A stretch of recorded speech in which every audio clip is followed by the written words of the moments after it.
The business world is full of management blunders that seem to defy logic. How could BP not see the risks it was taking with Deepwater Horizon? How could leaders at AIG and Lehman Brothers not understand they were playing with financial fire?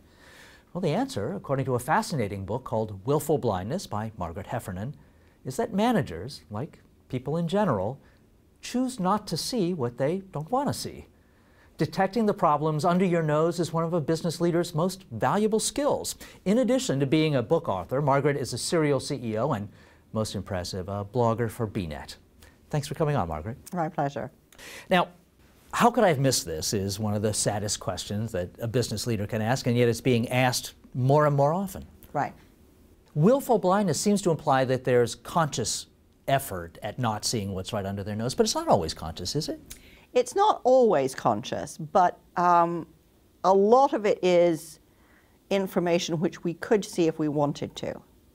So, I mean, I wrestled a lot with this idea of, how willful is it? And I think of it as willful partly because it's possible to do otherwise.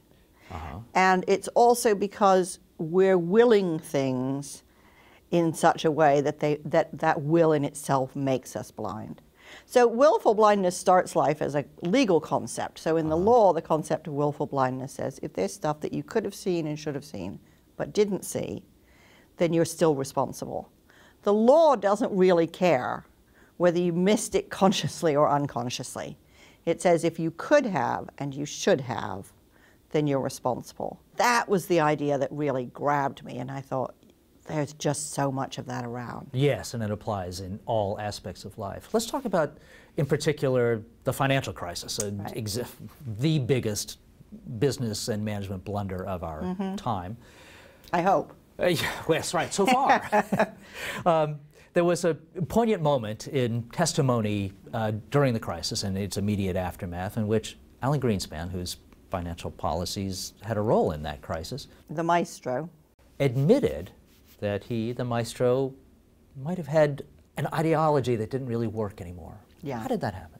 Well, Greenspan's a really interesting character because he says up front, I have an ideology, everybody has to have an ideology, you can't get through life without an ideology. An ideology is essentially an organizing principle.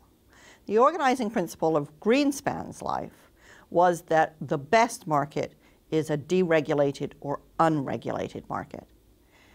That belief, I think, is really what made him not notice, not take seriously, not take into account the explosions in the derivatives markets that started in 1988 and occur about every 2 years right up to 2008.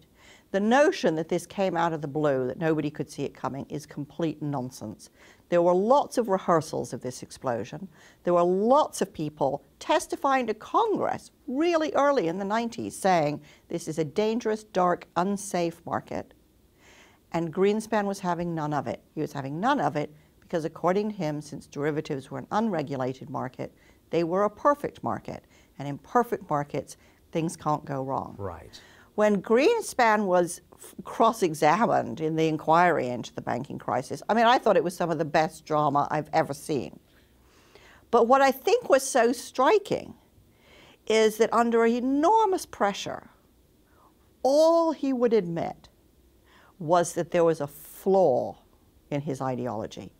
Not that it was wrong, there was just a flaw. He's still, shockingly enough, he is still a true believer.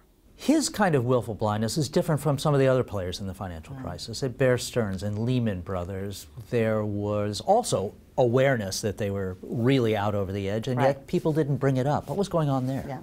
Well, they're different. I mean, in Bear Stearns, you had a situation where definitely people responsible for looking at risk in that organization, especially Pat Lewis, who I write about extensively in my book, he crunched the numbers, he came up with a model for modeling risk.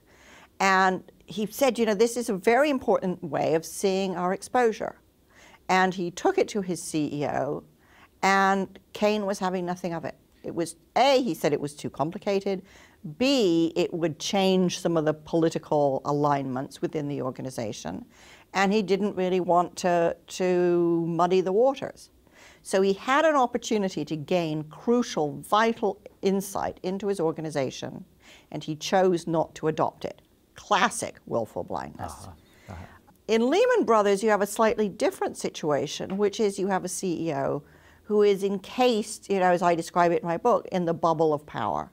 This is a man who can go from his house to his office without once encountering an employee, because he's got his whole journey hermetically sealed from his company, from his employees, and from the world. This is a really significant problem for people in power.